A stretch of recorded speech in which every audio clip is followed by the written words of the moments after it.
First, you talk about the injustices which prevail in the so-called communist countries, and then the free societies which exist in the capitalist countries and the wealth that has been created there.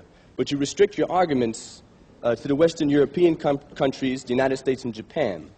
What you fail to point out is that most of the countries in the world are capitalist. That is, the means of production are owned privately, or the accumulation of wealth is privately accumulated. Most of these countries have severely repressive governments, and most of them suffer from huge unemployment rates, hunger, and poverty. If we look at India as compared to China, which has twice as many people, and under its system, the Chinese system, has been able to achieve things for the masses of people which India could not even consider. The same thing goes... Would you come to your question, please? How bad? Just two more points, because excuse me, I'd like a little bit of free speech myself. That's okay.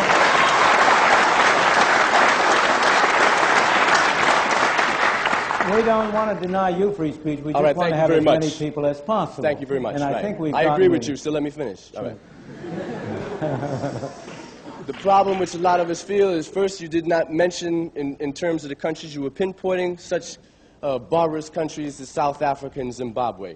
And in terms of giving your appraisal of the riches that have been accumulated in the Western so-called democracies, capitalist democracies, I would like you to give us an honest evaluation of just how these countries got so rich so quick, and that direct relationship of that to the fact that there were slaves that worked free labor, and the wealth that was created in this society being a direct product of that relationship, and also of the colonial relationships of the Western European countries and the wealth which they bled out of the people in their colonial domain. I will be glad to answer those questions.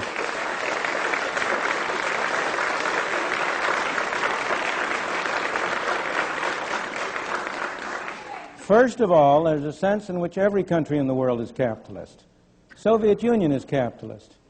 Every country in the world has large capital under control. And the real question is, of course, the organization whereby the capital is controlled.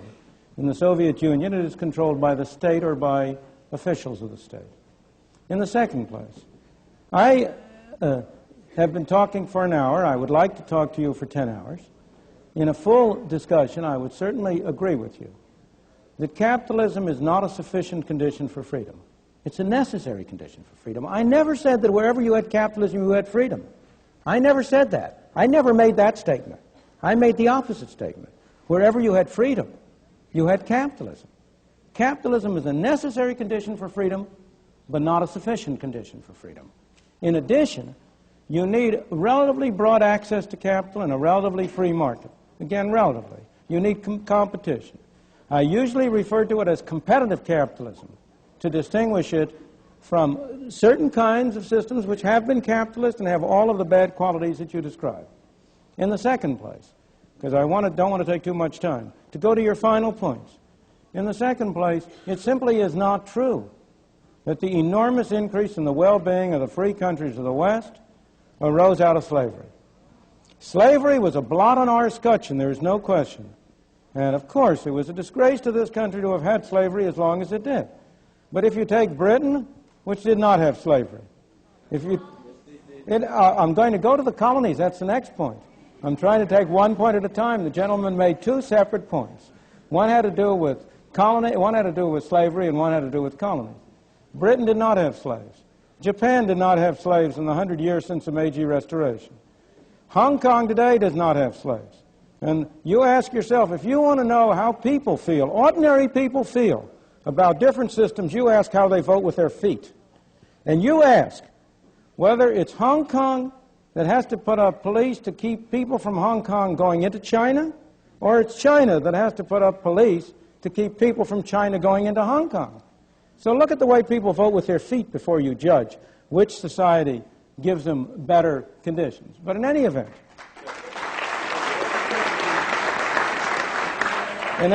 let me go to the final point of colonies. In the first place, it's not true that the wealth or the benefits of the West derive from exploiting the colonies. The facts are against you.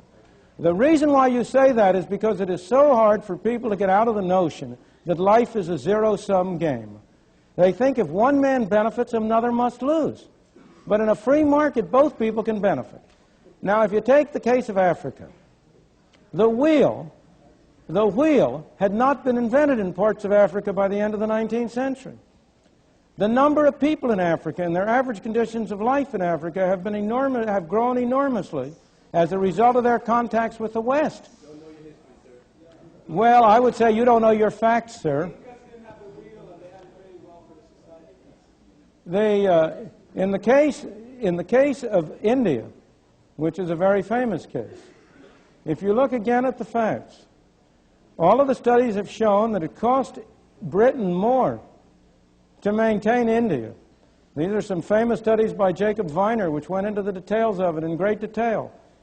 Colonialism has always cost the mother country more than it ever gotten any direct or indirect economic benefits.